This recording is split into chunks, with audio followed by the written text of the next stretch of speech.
नमस्कार, आप देख रहे हैं हमारा खास show all company part 12। Well company series में हम आपके सामने लॉरेंस बिश्नोई गैंग का काला चिट्ठा खोल रहे हैं और आज होगा खुलासा भाई के भाई का। जी हां, आज होगा खुलासा भाई के भाई का, यानी लॉरेंस के भाई अनमोल का। एनआईए ने विदेश से फरार हुए अनमोल पर शिकंजा कस दिया है, जो इस वक्त विदेश में है, और एनआईए ने अनमोल पर 10 लाख का इनाम भी रखा है। अनमोल अपने भाई लॉरेंस से कम कुख्यात नहीं है।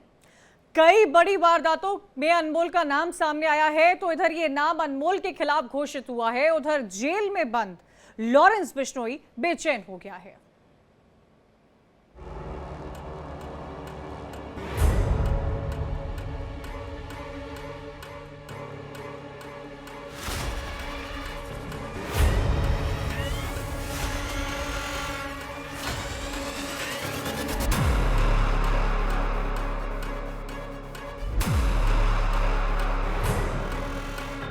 वो जेल के अंदर बेचैन है। ऐसा पहली बार है जब वो परेशान है।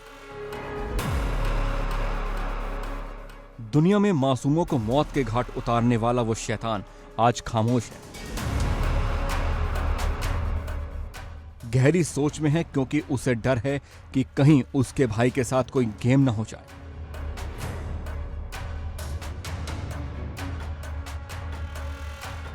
$10 लाख का इनाम। लॉरेंस परेशान।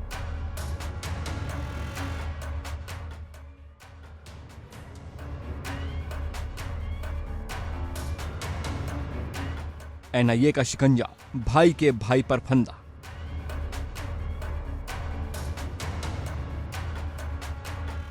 अनमोल पर एक्शन, लॉरेंस को टेंशन।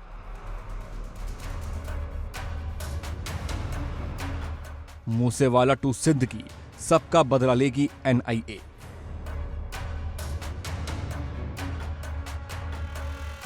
एक भाई जेल में है, दूसरा भाई कहीं गायब। कुख्यात भाइयों के इस जोड़ी ने हिंदुस्तान समेत कई मुल्कों को दहशत में डाला हुआ है, लेकिन अब और नहीं, क्योंकि एनआईए ने इन अंडरवर्ल्ड भाइयों की वो नस दबाई है जिसकी बेचैनी जेल के अंदर बैठे लॉरेंस के चेहरे पर साफ दिखाई दे रही है।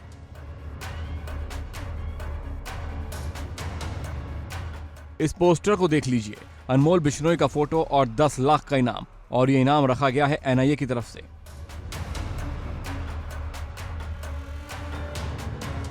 लॉरेंस बिश्नोई का ये भाई कितना खतरनाक है, इसे आप भी जान लीजिए। विदेश में बैठे लॉरेंस का ये लाडला फिलहाल छिपा घूम रहा है, लेकिन हिंदुस्तान में जब यह था तो इसने कई हत्याकांड को प्लान किया गया था।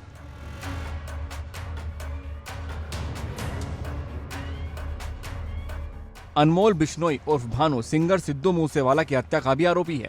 साल 2023 में जांच एजेंसी ने उसके खिलाफ चार्जशीट दाखिल की थी। वहीं बाबा सिद्दीकी की हत्या के मामले में भी लॉरेंस के इस कुख्यात भाई का नाम सामने आया था। मुंबई क्राइम ब्रांच को अपराधियों से पूछताछ में पता चला है कि बाबा सिद्दीकी को मारने वाले शूटर्स सीधे अनमोल बिश्नोई के संपर्क में थे।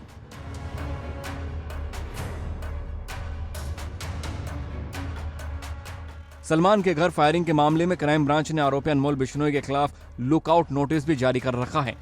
माना जाता है कि अनमोल उर्फ भानु कनाडा में रहता है, जो अमूमन अमेरिका भी आया जाया करता है।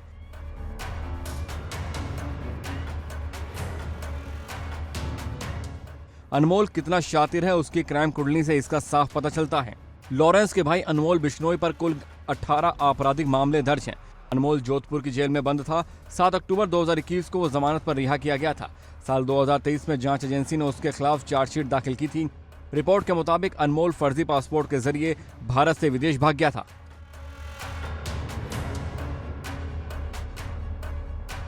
अनमोल बिश्नोई कथित तौर पर अपने ठिकाने बदलता रहता है और पिछले साल उसे केनिया और इस साल कनाडा में देखा गया था।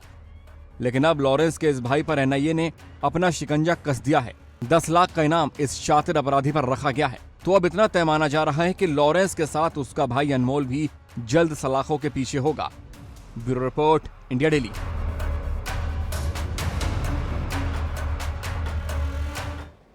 और इसी को लेकर आज चर्चा करेंगे एल कंपनी पार्ट 12 में। लकी बिश पूर्व भारतीय जासूस है, वो भी हमारे साथ जुड़े हैं। हमारे संवाददाता रजनीश शर्मा भी हमारे साथ लगातार जुड़े हुए हैं। लकी बिश जी का मैं रुख करना चाहूंगी और समझना चाहूंगी, जिस तरह से लकी, ये तमाम बातें सामने आ रही हैं। आप देख रहे होंगे बिश्नोई जो एक तरफ जेल में बंद है, दूसरी तरफ उसका भाई जिसको लेकर चर्चा की जा रही है, इनाम घोषित किया जा रहा है। ये कहा जा रहा है कि बिश्नोई गैंग का एक तरह से सेकंड नंबर, राइट हैंड सरगना अब वो बनता हुआ नजर आ रहा है। ये जो इनपुट्स होते हैं, कौन कब कहाँ है, इनकी गैंग कितनी बढ़ती जा रही है, ये कैसे मिलते हैं? मैम एक्चुअली ये जितना भी सुनाई दे रहा है, आप जितना भी मतलब ये एक्चुअली क्या है, टोटल ऑल ओवर जितना मैं समझ पा रहा हूँ, ये टोटल मीडिया के उससे है मैम। अभी जैसे हर रोज मीडिया दिखा रहा है कि लॉरेंस बिश्नोई के 700 शूटर्स हैं करके, ठीक है। उसके मतलब गैंग हिंदुस्तान के पूरे स्टेट्स के अंदर है, मतलब आउट ऑफ इंडिया के 5 देशों के अंदर है। ऐसा मतलब किसी भी गवर्नमेंट एजेंसी ने कहीं पर ऐसा तो नहीं बोला मैम कि क्या कहते हैं आपको 700 शूटर्स के नाम अभी कौन डिस्क्लोज कर रहा है कि 700 शूटर है करके। चलो आज एनआईए ने लॉरेंस के भाई अनमोल के ऊपर, कजन के ऊपर 10 लाख का इनाम दे दिया। आप जिन्होंने जितना भी इनका गैंग वॉर हुआ है, जितने भी इनकी आज तक किलिंग हुई है, आप उनकी हिस्ट्री उठाकर देखो, उन सबका कहीं ना कहीं कोई ना कोई क्राइम से कनेक्शन होगा। अभी तक ऐसा कोई भी आदमी नहीं है जिनको इन्होंने शूट आउट किया वो कभी ना कभी चर्चाओं में ना रहा हो। अगर आप लास्ट की, अगर आप क्या कहते हैं राजस्थान के सुखदेव सिंह गोगामड़ी की हत्या को छोड़ देते हैं, अगर आप सिद्धू मूसेवाला हत्याकांड भी करते हैं या बाबा सिद्दीकी वाला करते हैं, तो कहीं ना कहीं बाबा सिद्दीकी भी दाऊद के साथ टच में है। और अगर आप सिद्धू मूसेवाला बोलते हैं तो कहीं ना कहीं कनेक्शन तो खालिस्तान के साथ आ ही रहते ना। तो गैंग है मैम, गैंग वॉर तो हमेशा चलता रहेगा, ये कभी खत्म नहीं होगा गैंग वॉर। नहीं लकी जी, मैं आपसे ये समझना चाह रही हूँ कि ठीक है, किसी का इंक्लिनेशन किसी के टुवर्ड्स हो, गैंग वॉर जैसे आप कह रहे हैं कि वो चलता रहेगा, लेकिन सवाल ये खड़ा होता है कि बिश्नोई जेल के अंदर है, उसको जैसे ही पता चला कि उसके भाई के नाम पर इनाम घोषित किया जा रहा है, उसकी बेचैनी बढ़ जाती है। और जेल के अंदर से इतने बड़े नेक्सस को कैसे ऑपरेट किया जा रहा है? नहीं बिल्कुल भाई, अभी आप एक चीज ये देखिए ना, सबसे पहले तो ये देखो कि भारत सरकार ने, मतलब होम मिनिस्ट्री ने क्यों सेशन 3 मतलब 268 लगाया, क्यों लॉरेंस के ऊपर। मतलब 268 लगाने का जो सबसे बड़ा एक रीजन है, वो रीजन यही है कि अगर लॉरेंस कभी भी बाहर आता है, उसके लिए 3 शर्तें चाहिए 368 के लिए, ठीक है। एक तो जेल में रहना चाहिए, वो तो है ही। दूसरा क्या है, एक तीसरी जो ये है कि कभी मतलब कि लोगों का इंटरेस्ट, अगर आप आज के टाइम में टीवी चैनल किसी भी चैनल में दिखा दें तो आपको हर जगह लॉरेंस ही नजर आ रहा है। लेकिन मैं कह रहा हूँ पिछले 14 महीने से लॉरेंस साबरमती जेल के अंदर है। ऐसा नहीं है कि मतलब वो जेल के अंदर से हर चीज इजली कर रहा है, क्योंकि साबरमती जेल के अंदर वो सिंगल सेल के अंदर है, हर चीज पर उसकी नजर रखी जा रही है। बट एक्चुअली होता क्या है, एक गैंग चल रहा है जेल के अंदर, बहुत सारे लोग होते हैं जो जेल में मिलते हैं, मतलब जेल के अंदर बहुत सारे लोग हैं। कई लोग ऐसे होंगे जो लॉरेंस से कभी नहीं मिले, इनके गैंग से कभी नहीं मिले। अभी लास्ट में जो सिद्दीकी जो हत्याकांड हुआ है, अगर आप डायरेक्ट उन शूटरों से पूछो तो शूटर कभी बोलेंगे नहीं यार मैं लॉरेंस से कभी मिला हूं करके, वो डिले कर देंगे मिलने के लिए। ठीक है, रजनीश हमारे सहयोगी हमारे साथ जुड़े हुए क्राइम वे कवर करते हैं। रजनीश, आप इस बात से कितने सहमत है? क्योंकि मुझे याद है कि बाबा सिद्दीकी हत्या से पहले भी हम लॉरेंस को कवर कर रहे थे, कई बार आपने जानकारी दी, हमने वीडियो दर्शकों को दिखाई है कि किस तरह से वो वीडियो कॉलिंग के जरिए जो है व्हाट्सएप से कॉल कर रहा था, हमने दिखाया, और फिरौती मांग रहा था। देखिए पलक, जहां तक लॉरेंस बिश्नोई की बात है, तो लॉरेंस बिश्नोई का एक वीडियो सबसे पहले इंडिया डेली ने ही दिखाया था कि किस तरीके से लॉरेंस बिश्नोई ने जो विदेश में बैठे हुए जो शख्स थे उसे वीडियो कॉल करके धमकी दी थी। उस धमकी का वीडियो चलाया गया था। इसके अलावा अगर बात की जाए, जिस शख्स को वो कॉल किया गया था, उससे पहले लॉरेंस ने 5 करोड़ की जो है वो फिरौती मांगी थी। और जब नादिर शाह जो उसका दोस्त था, उसने जब मना किया कि आप 5 करोड़ की फिरौती लॉरेंस को ना दे, तो नादिर शाह की हत्या करवा दी गई। उसके बाद किस तरीके से धमकी देके और जो फिरौती की रकम थी उसे बढ़ा दिया गया, दुगना कर दिया गया। तो ये जो है वो मुझे नहीं लगता कि जेल के अंदर जो है बैठकर फोन जो है वो चलाया नहीं जा सकता, क्योंकि फोन चल रहे हैं। आपको याद होगा जब सिद्धू मूसेवाला का मर्डर हुआ था, तो उसके बाद बाहर से लॉरेंस बिश्नोई को कॉल किया गया था, जिसका ऑडियो रिकॉर्डिंग भी जो चलाया गया था, मीडिया में सामने आया था। उसमें साफ तौर पे ये कहा था कि जो काम किया गया था वो काम पूरा कर दिया, सिद्धू मूसेवाला की हत्या कर दी गई थी। तो ये तमाम ऐसी चीजें हैं जिसको नकारा नहीं जा सकता, क्योंकि जो ऑडियो निकल के बाहर आती है उसमें उसकी जो आवाज होती है वो जो आरोपी अंदर बंदा, चाहे वो लॉरेंस बिश्नोई हो, चाहे वो काला जठेड़ी हो, चाहे वो दूसरे गैंगस्टर्स हो, तमाम गैंगस्टर्स के वीडियो रिकॉर्डिंग्स, ऑडियो रिकॉर्डिंग्स बाहर आते हैं।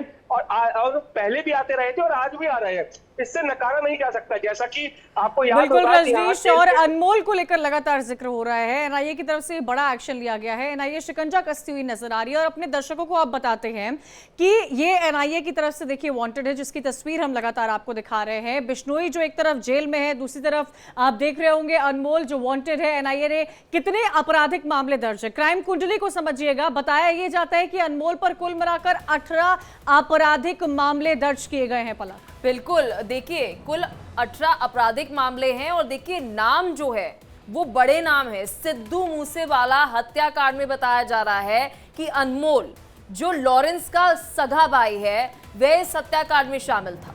सिद्धू मूसेवाला का आपने देखा होगा, उनको सिक्योरिटी मिली थी, लेकिन जब उनकी सिक्योरिटी उनके साथ नहीं मौजूद थी, कार से वो अपने घर से बाहर निकले थे, तभी इतनी बड़ी वारदात को अंजाम दे दिया जाता है। सिद्धू मूसेवाला के साथ बिश्नोई गैंग का टसल लगातार रहा था। इसी बीच बाबा सिद्दीकी हत्याकांड में भी अनमोल, उसके गुर्गों का नाम सामने आ रहा है। बाबा सिद्दीकी हत्याकांड जिसको लेकर आप देखिए महाराष्ट्र नहीं पूरे देश में सियासत हुई, पूरे देश में एक तरह से लॉरेंस बिश्नोई ने अपने कद को बढ़ाया है, अपने नाम को बढ़ाया है, क्योंकि इनकी दुनिया, इन गैंगस्टर की दुनिया में सिर्फ और सिर्फ ग्लैमर ही चलता है कि कैसे एक के बाद एक शूट आउट करके इन तमाम चीजों को ग्लैमराइज किया जा सके। बिल्कुल, और दोनों अगर हम केसेस की बात कर रहे हैं, बाबा सिद्दीकी और साथ ही सिद्धू मूसेवाले की, कंचन देखिए एक कॉमन फैक्टर ये है कि वहां पर रेकी की जा रही थी, मौका ढूंढा जा रहा था जब वो गाड़ी के आसपास हो, जब उनकी सिक्योरिटी थोड़ी कम हो, उस वक्त जो है ये हत्या को अंजाम दिया जाए। लेकिन आप देखिए सलमान के घर पर आपको याद हो गैलेक्सी अपार्टमेंट के बाहर जो फायरिंग हुई थी, उसमें भी आपको बता दें कि अनमोल बिश्नोई आरोपी है। अनमोल का नाम सामने आया था, वो तमाम क्राइम की जो कुंडली है अनमोल की वो आपको दिखा रहे हैं। सलमान खान का जिक्र, गैलेक्सी अपार्टमेंट का जिक्र किया गया, फर्जी पासपोर्ट के जरिए विदेश भागा था। फेक पासपोर्ट होना, फेक पासपोर्ट आज की डेट में बनवाना ही बहुत बड़ा काम है, ये अपराध है। फेक पासपोर्ट बनवाकर अनमोल जो है वो विदेश भागा था। इन सब के बीच में जो भी अनमोल बिश्नोई की कुंडली रही है वो आपको लगातार बता रहे हैं। लकी विश, एक बात तो साफ है, जितनी चर्चा लॉरेंस बिश्नोई की हुई है उतनी ही चर्चा अनमोल की भी हो रही है। अनमोल को कहीं से भी साइडलाइन नहीं किया जा सकता है, ये सब एक ही परिवार से, एक ही माइंडसेट को बिलोंग करते हैं। और जैसा कि आपने देखा होगा, लॉरेंस जो कि काफी एजुकेटेड बैकग्राउंड से आता है, एजुकेटेड प्रोफाइल से आता है, उनकी फैमिली को भी लेकर कई तरह के इंटरव्यूज है जो सामने आते रहते हैं, जिसमें उन्होंने साफ तौर पर कहा है कि कई ऐसी मीडिया रिपोर्ट्स हैं। एक मीडिया रिपोर्ट ये भी कह रही थी कि लॉरेंस बिश्नोई का जेल का खर्चा 40 से 45 लाख है, उसको खारिज करते हुए वो नजर आए हैं। क्या मांग लगातार ये लोग रखते हैं, लेकिन गैंगस्टर है, क्या गैंगस्टर कानून को अंजाम देगा, ये लगातार सवाल लकी विश खड़ा होता नजर आता है। नहीं, मैम एक्चुअली देखिए पलक जी, क्या है कि सबसे पहले हमारे को अगर एक चीज एजेंसीज को इस चीज पर ध्यान देना चाहिए कि इनके पास वेपन कहां से रहे। ठीक है, अगर अपराध करने के लिए कोई ना कोई वेपन्स को जरूरत है ना, लेकिन अगर लॉरेंस या इनका गैंग कोई भी वेपन को यूज कर रहा है तो सारे के सारे ऑटो वेपन्स है। ये सारे वेपन्स देश से कोई ना कोई तो इस देश से बाहर जो इनको सपोर्ट कर रहे हैं, कोई ना कोई तो होगा ना। मतलब हम सिर्फ फोकस कर रहे हैं लॉरेंस के ऊपर, लेकिन हम उन लोगों को नहीं देख रहे जो इन्हें बाहर से सपोर्ट कर रहे हैं, क्योंकि इनके पास जो भी वेपन है वो सारे के सारे वेपन हिंदुस्तान के बाहर से आ रहे हैं। तो इसका मतलब कोई ना कोई विदेशी ताकत या विदेशी इन्वॉल्वमेंट तो है इनके पास। और अगर आप लॉरेंस का देखो या गोल्डी बरार का देखो तो इनके कहीं ना कहीं कनेक्शन, आप एनआईए ने खुद बोल रखा है कि गोल्डी बरार का जो कनेक्शन है वो बबर खालसा ग्रुप के साथ है। तो आप मोहरे ये लोग हैं, लेकिन कोई ना कोई पीछे मजबूत पावर है जो इन्हें सपोर्ट कर रहा है। लकी विश जी देखिए, क्योंकि आप पूर्व भारतीय जासूस है, इंटेलिजेंस का मुझे लगता है काम बेहद महत्वपूर्ण रहता है। लॉजिस्टिक सपोर्ट की आप बात कर रहे हैं, हथियार कहाँ से पहुंच रहे हैं, ये एक बड़ा सवाल है। अगर यहाँ पर ही इनपुट मिल जाए कि कहाँ से ये सप्लाई जो है वो मिल रही है हथियारों की, तो आगे हत्याएं होंगी ही नहीं। बिल्कुल, आपने सही बोला। सबसे पहले देखो, बिना वेपन के तो होगा ही नहीं ना। अगर हथियार नहीं होंगे तो कैसे ये लोग किसी को थ्रेट देंगे, किसी को मारेंगे। और मैं आपको ये कह रहा हूँ कि हमारे को दिखाई कुछ और दे रहा है, एक्शन में होता कुछ और है। इन्होंने आज लॉरेंस क्यों इतना बड़ा बनाया? देखो, हत्याएं तो बहुत हुई है इस देश में, लेकिन उन्होंने क्या किया, उसने एक बॉलीवुड के एक बड़े स्टार को थ्रेट दिया। इस चीज से मेन हाईलाइट हुआ। ऐसा नहीं है कि उसने पहले कोई कांड नहीं करे।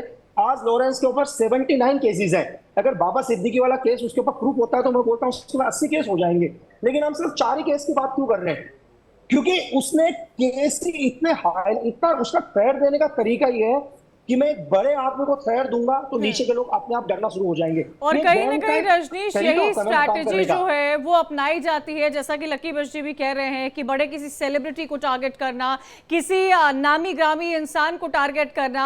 रजनीश, अनमोल को लेकर भी मैं आपसे यहाँ कई सवाल समझना चाहती हूँ कि एक वक्त हुआ करता था जब अनमोल का नाम उतना नहीं सामने आया था। ये बिश्नोई गैंग का ही नाम सिद्धू मूसेवाला की हत्या के बाद और ज्यादा जागरूक हुआ है और ज्यादा उस गैंग ने खुद को ग्लैमराइज करने की कोशिश की गई है। बाबा सिद्दीकी की हत्याकांड में लगातार इनका नाम सामने आया है, हालांकि अभी तक ये सिद्ध नहीं हो पाया है कि वो जो फेसबुक पोस्ट किया गया था वो कितना क्रेडिबल है, कितना क्रेडिबल नहीं है।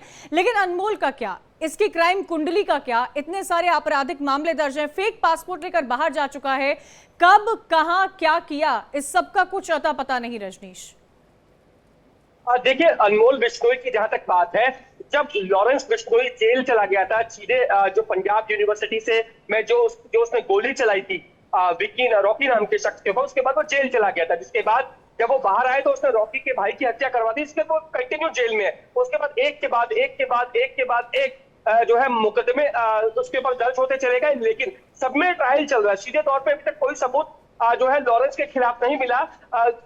2 या 3 केसों की अगर छोड़ दिया जाए तो उन केसों में मैक्सिमम सजा 3 से 5 साल की है, तो इससे कहीं ज्यादा सजा जो है लॉरेंस इस समय जेल में काट चुका है। अब बात आती है अनमोल बिश्नोई की। जैसे ही लॉरेंस बिश्नोई जेल गया तो उसके बाद अनमोल बिश्नोई ने बाहर बैठकर लॉरेंस का काम संभालना शुरू कर दिया था। और यही कारण था कि जो साल 2023 में की अगर बात की जाए तो साल 2023 में भी कई मामले सामने आए थे, और 7 अक्टूबर 2021 की अगर बात की जाए तो 18 मुकदमे उसके ऊपर दर्ज थे, और जयपुर जेल से उसको 7 अक्टूबर 2021 को जमानत मिली थी। आपको याद होगा जब अनमोल बिश्नोई को जमानत मिली थी, उसके बाद से ही अनमोल बिश्नोई फरार है। अनमोल बिश्नोई कहाँ है किसी को नहीं पता। और मैं एक बात और दावे के साथ आपको बता रहा हूँ कि खुद लॉरेंस बिश्नोई ने यह कबूल किया था कि उसका भाई अनमोल बिश्नोई फर्जी पासपोर्ट से बाहर भागा है, वो असली पासपोर्ट से बाहर नहीं जा सकता। ये बात खुद लॉरेंस बिश्नोई ने कबूल की थी। वहीं अगर बात की जाए अनमोल बिश्नोई की, तो अनमोल बिश्नोई का नाम न सिर्फ सिद्धू मूसेवाला के हत्याकांड में सामने आया था, बाबा सिद्दीकी के हत्याकांड में उसका नाम सामने आया, और ये बात सबसे पहले इंडिया डेली ने ही बताई थी कि बाबा सिद्दीकी की हत्या के बारे में सिर्फ 4 लोगों को पता था, जिसमें अनमोल बिश्नोई, रोहित गुदारा और ठीक है रजनीश, देखिए लकी बश जी, आप इस पर क्या प्रतिक्रिया देंगे? क्योंकि इंडिया डेली लगातार हर एक अपडेट जो है वो दर्शकों तक पहुंचा रहा है कि किस तरीके से इस हत्या को अंजाम दिया गया, बैकग्राउंड इनका क्या है, लॉरेंस बिश्नोई की क्या क्राइम कुंडली है, साथ ही उसके भाई की क्या क्राइम कुंडली है। लेकिन देखिए सर, बड़ा सवाल यह है कि रजनीश मेरे सहयोगी बता रहे कि केवल 4 लोगों को पता था, लेकिन बड़ा सवाल यह है कि ट्रेनिंग बाकायदा उनकी जंगल में हो रही है, जानकारी क्यों नहीं जुटा पा रही है? यहाँ पर सबसे बड़ी है कि खुफिया इनपुट क्यों नहीं मिल पा रहा है? देखो मैम, एक्चुअली क्या है, देश के अंदर की कोई भी इनपुट, ठीक है, यहाँ लोकल इंटेलिजेंस का है या आईबी का इनपुट है, लेकिन आईबी के नजर में अभी भी जस्ट अभी एनआईए को केस मिला है। आईबी के लॉरेंस अभी इतना बड़ा, मतलब इतना बड़ा गैंग, इतना बड़ा क्रिमिनल नहीं है मैम कि वो आईबी की लिस्ट में हो। एक ही चीज मैं आपसे पूछ रहा हूँ, अगर देखो जो हो गया वो तो है, लेकिन इसको रोका कैसे जाएगा? सबसे पहले क्या है, लॉरेंस के सारे कनेक्शन को तोड़ना पड़ेगा, इसके जितने भी गैंग के लोग हैं उन सबसे कटअप करना पड़ेगा। अगर जब तक इस गैंग का कनेक्शन नहीं टूटेगा मैम, तो क्राइम तो कंटिन्यू होता रहेगा ना, और गवर्नमेंट को सख्त एक्शन लेना ही पड़ेगा किसी भी कीमत पर। लकी बेश, एक और सवाल यहाँ पर खड़ा होता है, जैसे आप कह रहे हैं कि ये जो चेन है, पूरी कनेक्शन की चेन है, इसको तोड़ने की कोशिश करनी होगी, उसके बाद ही कोई बड़ी कार्रवाई हो जाएगी। लेकिन लॉरेंस बिश्नोई के जो कनेक्शन है, रजनीश भी लगातार इस बात पर जोर देते आए हैं, उसका कनेक्शन सिर्फ भारत तक ही सीमित नहीं है। बिश्नोई गैंग कहीं कनाडा पर आपने देखा था, दुबई से तार जोड़े जाते हैं, अलग अलग विदेश में भी। कैसे बिश्नोई गैंग इतना बढ़ता जा रहा है और क्यों इस कनेक्शन को कट नहीं कर पा रहे हैं?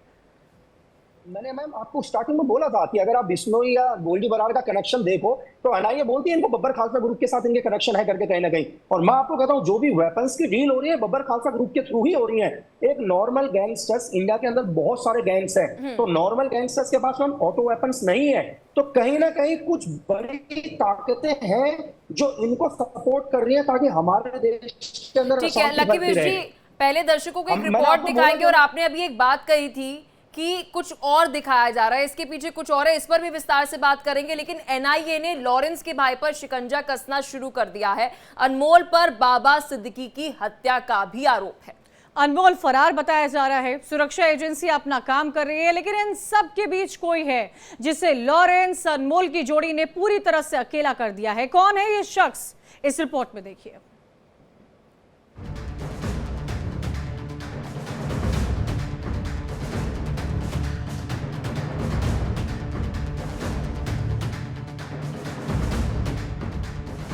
दो भाई, मायानगरी और दहशत बढ़ देने वाली कई वारदातें। बिश्नोई ब्रदर्स की जोड़ी मुंबई पर राज करने का सपना देख रही है और इसी में वो सड़कों पर खून बहा रही है। सलमान खान के घर फायरिंग कर बिश्नोई गैंग ने अपनी बड़ी दस्तक मुंबई में दी थी, लेकिन एक हत्याकांड ने इस नाम की दहशत को और बढ़ा दिया है। तारीख 12 अक्टूबर 2024। अपने बेटे जिशान के ऑफिस से निकले बाबा सिद्दीकी की गोली मारकर हत्या कर दी गई। 3 शूटर्स ने ताबड़तोड़ फायरिंग कर उन्हें मौत की नींद सुला दिया। बाबा सिद्दीकी अपने आप में एक बड़ी शख्सियत थे। महाराष्ट्र की सियासत, जिनके संबंध एंटरटेनमेंट इंडस्ट्री से भी खासा गहरे थे। इधर उनकी हत्या हुई, उधर सियासी शोर भी जमकर हुआ, लेकिन इन सबके बीच बाबा सिद्दीकी के बेटे के ऊपर से वो साया चला गया जो हर कदम उनके साथ था। इधर जीशान अकेले हुए, उधर उनकी पार्टी कांग्रेस ने भी उनका साथ छोड़ दिया। जीशान की बांद्रा ईस्ट सीट से शिवसेना ने अपना उम्मीदवार उतार दिया है। इधर जीशान ने खुद को ठगा हुआ पाया। उन्होंने फौरन अपने पिता की पार्टी एनसीपी का दामन थाम लिया। जीशान ने जैसे ही घड़ी बांधी, उधर उन्हें टिकट मिल गया। कठिन समय में अजीत दादा ने, प्रफुल्ल पटेल जी ने, सुनील तटकरे जी ने, एनसीपी पार्टी ने जो मुझ पर भरोसा दिखाया है, मैं उनका शुक्रिया अदा करना चाहूंगा। मेरे पिताजी बाबा सिद्दीकी जी का ये अधूरा सपना था कि हमें ये सीट फिर से जीतनी है, लोगों के हक की लड़ाई लड़नी है। वो ये लड़ाई लड़ते लड़ते उनकी हत्या हुई है और मेरे रगों में उनका खून है और मैं पूरी तरीके से ये जो लड़ाई है वो आगे उनके लिए मैं लड़ता रहूंगा और एक रिकॉर्ड ब्रेकिंग मार्जिन से इस बार हम वांदे पूर्वक जिता के दिखाएंगे। जीशान के मन में अपने पिता की हत्या को लेकर गुस्सा साफ दिखाई देता है। वो कई बार लॉरेंस और उसके भाई अनमोल को खरी खोटी सुना चुके हैं। वहीं जिस तरह से एनआईए ने लॉरेंस के भाई के खिलाफ शिकंजा कसना शुरू किया है, वो जीशान के लिए एक राहत वाली बात जरूर होगी। Bureau report, India Daily.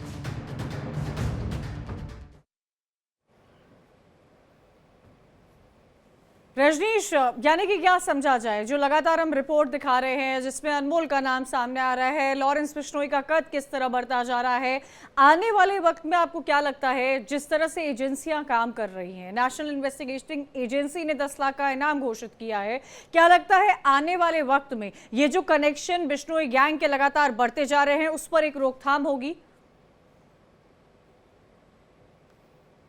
Rajneesh, मेरी आवाज लग रहा है रजनीश तक नहीं पहुंच पा रही है। मैं यही सवाल लकी बिश जी आपसे लेना चाहूंगी कि आपको लगता है जो एक के बाद एक एजेंसियों की तरफ से काम किया जा रहा है, एक्टिवली काम किया जा रहा है, आने वाले वक्त में इन तमाम चीजों पर रोकथाम लगती हुई नजर आ रही है? देखो मैम, गवर्नमेंट को तो एक्शन लेना ही पड़ेगा। एनआईए ने तो मैम बहुत सारे, देखो दाऊद के ऊपर भी तो इनाम, मैंने पिछले 3 दशकों से आज तक क्या हुआ कि एनआईए की लिस्ट में दाऊद नहीं है। तो गवर्नमेंट को मैम कहने से नहीं होगा, गवर्नमेंट को एक्शन लेना पड़ेगा, ठीक है? नहीं तो क्या होगा, कल इन्हीं में से कोई बाहर बैठ जाएगा, वो नेक्स्ट दाऊद बन जाएगा।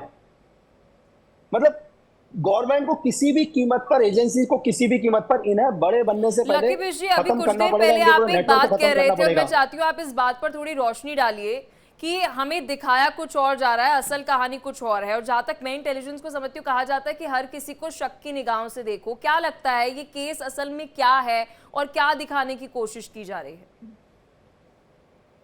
देखो, अगर आप मुझसे पूछ रहे हैं, मेरा पॉइंट ऑफ व्यू बोल रहा है मैम जी, आपका पॉइंट ऑफ व्यू, जो भी इसके पीछे, जो भी मास्टरमाइंड है, जो भी इस केस के पीछे है, वो इस टाइम बिल्कुल सक्सेस है, क्योंकि वो चाहता ही है कि यही चीज दिखाओ करके। मैं आपसे एक क्वेश्चन पूछ रहा हूँ, महाराष्ट्र पुलिस ने अभी तक अपने किसी भी चार्जशीट पर मैम लॉरेंस बिश्नोई का नाम क्यों नहीं डाला? अभी तक उनके किसी भी चार्जशीट पर लॉरेंस, मतलब दुनिया की सारी मीडिया बोल रही है, सब बोल रही है कि लॉरेंस ने मारा, लेकिन क्यों नहीं महाराष्ट्र गवर्नमेंट अभी तक एक भी चार्जशीट पर उसका नाम पुटअप नहीं कर पाई मैम, अभी तक लिख नहीं पाई। तो मैं आपसे ये कह रहा हूं कि हमें दिखाया कुछ और जाता है, रियल में होता कुछ और है, ऐसा नहीं है। मतलब जब बड़े बड़े, मैंने आपको बोला कि अगर आप दोबारा जाओ, अभी इस लॉरेंस बिश्नोई को गुजरात लेकर क्यों गए? क्योंकि 200 करोड़ से ज्यादा का ड्रग्स मिला था गुजरात पर, और उस ड्रग्स का कनेक्शन मिला था पाकिस्तान से। अभी तक वो थ्योरी क्लियर नहीं हो पा रही है। जी। मैंने आपको बोला लॉरेंस या गोल्डी बरार, और इनके यही connection थ्योरी में अब बब्बर लकी खालसा। बिष्ट हम अपने दर्शकों को दिखाते हैं कि बाबा सिद्दीकी हत्याकांड में कैसे अनमोल का हाथ जो है वो लगातार सामने आ रहा है। ये समझने की जरूरत है कि अनमोल बिश्नोई जो भाई है लॉरेंस का, उसका नाम क्यों हो रहा है। मुंबई क्राइम ब्रांच की शूटर्स जिन्होंने शूट किया था उनसे पूछताछ हुई थी। बिल्कुल, और मुंबई क्राइम ब्रांच जो है वो अलग अलग राज्यों के साथ भी कांटेक्ट बना रही है। अनमोल के सीधे संपर्क में आपको बता दें कि शूटर्स थे, ये भी जानकारी है। तो विस्तार से आपको बता रहे कि अब तक मुंबई पुलिस की तरफ से क्या कुछ एक्शन लिए गए। 3 शूटर्स ने स्नैपचैट के जरिए बात की थी। स्नैपचैट एक ऐप है, उस ऐप के अलावा और ऐप्स के भी नाम इसमें सामने आ रहे हैं। स्नैपचैट पे चैट डिलीट हो जाती है अगर आप उसका स्क्रीनशॉट नहीं लेते हैं। तो उसी ऐप पर 3 शूटर्स ने बातचीत की थी। साजिशकर्ता के संपर्क में आपको बता दें अनमोल था। लेकिन देखिए कंचन, जरूरी बात ये हो जाती है सोशल मीडिया और सोशल नेटवर्क की जो साइट्स है वो एक बड़ी चुनौती इस वक्त जो है वो सुरक्षा एजेंसियों के लिए बनी हुई है। इन गैंगस्टर के लिए कहीं ना कहीं इनको एक प्लेटफॉर्म मिल जाता है कि ये कहीं से ट्रेस ना हो पाए, और इसी का ही इस्तेमाल करते हैं ये लोग ताकि इनको ट्रेस ना किया जा सके। कि इनसे बात हुई थी, कैसे संपर्क किया गया था, कैसे क्या प्लानिंग, प्लॉटिंग और स्ट्रैटेजी बनाई गई थी, इन्हीं एप्स का इस्तेमाल करते हैं। भाई के भाई पर अब शिकंजा लग रहा है। अब लॉरेंस बिश्नोई जिसको आप देख रहे हैं उसके भाई अनमोल पर शिकंजा कसता हुआ नजर आ रहा है। नेशनल इन्वेस्टिगेटिंग एजेंसी की तरफ से 10 लाख का इनाम घोषित किया जा चुका है। और साथ ही आपको बता दें कि अब नेशनल इन्वेस्टिगेशन एजेंसी जो है वो इंटेलिजेंस इनपुट भी लेने की कोशिश कर रही है, क्योंकि एनआईए ने अनमोल पर जो है एक तरफ तो इनाम घोषित किया, तो वहीं दूसरी तरफ अलग अलग राज्यों के अंदर जो स्टेट पुलिस है और स्टेट इंटेलिजेंस है उनके साथ भी संपर्क जो है वो नेशनल इन्वेस्टिगेशन एजेंसी कर रही है। देखिए, अनमोल पर कई ऐसे मामले हैं जो दर्ज किए गए हैं। उनकी जो अपराध की कुंडली है वो भी हमने आपको दिखाई है, लेकिन अनमोल के खिलाफ 2 मामलों में चार्जशीट जो है वो दाखिल की गई है। आगे तमाम जो कार्रवाई है, कार्रवाई के तहत, कोर्ट के तहत वो कार्रवाई होगी। और इस बीच आपको बता दें कि मुंबई क्राइम ब्रांच ने लुकआउट सर्कुलर भी जो है वो जारी किया है। तो अब तक क्या कुछ इन्वेस्टिगेशन हुई है, कहां तक जांच जो है वह पहुंची है, विस्तार से आपको बता रहे हैं नेशनल इन्वेस्टिगेशन एजेंसी की। और इन सब के बीच ये भी जानिएगा कि एनआईए ने यही दोनों चार्जशीट जो है वो दाखिल की है, जो 2 चार्जशीट का जिक्र कर रहे हैं। किसमें अनमोल का नाम सामने है। बिग क्राइम्स क्या है? सिद्धू मूसेवाला मर्डर आपको याद होगा। सलमान खान के घर गैलेक्सी अपार्टमेंट के बाहर जो फायरिंग हुई थी उसमें भी अनमोल के ही शूटर्स शामिल थे। बाबा सिद्दीकी मर्डर, जिसको अभी तक मुंबई पुलिस जो है ट्रेस करने की कोशिश कर रही है, खंगालने की कोशिश कर रही है, उसमें भी अनमोल का नाम लगातार सामने आ रहा है। देखिए, सिद्धू मूसेवाला मर्डर केस, साथ ही सलमान के घर के बाहर जो फायरिंग हुई, बाबा सिद्दीकी की मर्डर की अगर हम बात करें, अगर एक ही साल की अगर हम बात करें तो सलमान के घर पर फायरिंग, और उसके बाद बाबा सिद्दीकी की अगर हम बात करें उनके मर्डर पर भी इन्वेस्टिगेशन जो है वह मुंबई पुलिस कर रही है। और अलग अलग राज्यों के साथ भी नेशनल इन्वेस्टिगेशन एजेंसी जो है वह संपर्क बनाने में जुटी हुई है। देखिए, क्या कहना चाहेंगे विश जी, क्योंकि बड़ा सवाल अभी भी यही उठ रहा है कि अगर हम इन्वेस्टिगेशन कर रहे हैं तो जेल से ये पूरा जो गैंग है वो ऑपरेट कैसे हो रहा है।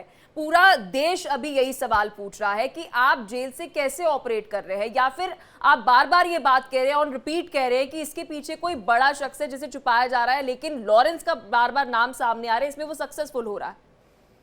देखो, मैं बताता हूँ पलक जी, मैं मानता हूँ कि जब तक तिहाड़ के अंदर लॉरेंस था, आज से 14 महीने पहले तिहाड़ से उसको गुजरात पुलिस लेकर गई थी 267 आईपीसी के तहत, तो तब तक मैं मानता हूँ कि लॉरेंस जेल से ऑपरेट कर रहा था। ये इसमें कोई शक नहीं है कि उसने जेल से इंटरव्यूज दिए, जेल से बात करी, लेकिन जब से वो साबरमती जेल पहुंचा है, ठीक है, उसका जो नेटवर्क है उसके गैंग के साथ नहीं है, लेकिन उसका ही भाई जो अनमोल है इस पूरे गैंग को ऑपरेट कर रहा है। अब मैं आपको एकदम से मैं एक वैसे समझाने की कोशिश करता हूँ।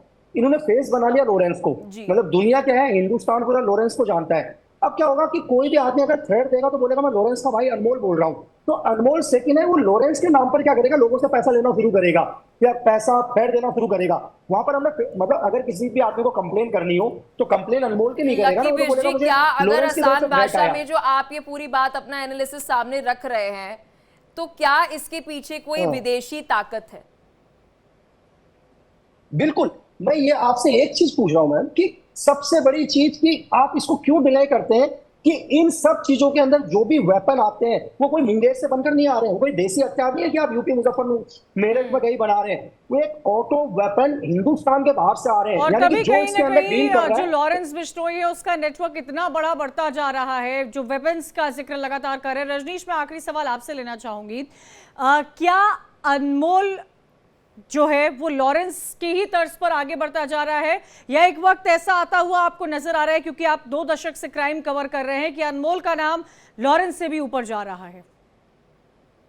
देखिए अभी क्योंकि लॉरेंस बिश्नोई अभी जिंदा है और साबरमती जेल में बंद है, तो लॉरेंस का नाम इतना बड़ा हो चुका है कि ग्लोबल लेवल पे लोग उससे डरने लगे हैं, लोग उसके नाम का खौफ खाते हैं और लगभग डाउट से उसका कंपैरिजन करते हैं। तो ऐसे में मुझे नहीं लगता कि अनमोल बिश्नोई लॉरेंस बिश्नोई का नाम को बाईपास करके अनमोल बिश्नोई आगे बढ़ेगा। हाँ, लेकिन इतना जरूर है कि अब अनमोल बिश्नोई भी उसी राह पे चल पड़ा है जिस राह पे जो लॉरेंस बिश्नोई ने चलना शुरू किया था। 18 मुकदमे दर्ज है, 3 से 4 मुकदमे में चार्जशीट दाखिल हुई है, लेकिन जिस तरीके से ना सिर्फ सिद्धू मूसेवाला, बाबा सिद्दीकी और सलमान खान के घर पे जो फायरिंग वाले मामले में लुकआउट सर्कुलर जारी हुआ है, चार्जशीट दाखिल हुई है, तो ऐसे में ये कहना गलत नहीं होगा कि एक दिन ऐसा जरूर आएगा जब अनमोल बिश्नोई लॉरेंस बिश्नोई के नाम जितना बड़ा बन जाएगा, अगर इसको अभी क्योंकि से उसी रोका की नहीं राह गया। पर अनमोल भी चलता हुआ नजर आ रहा है।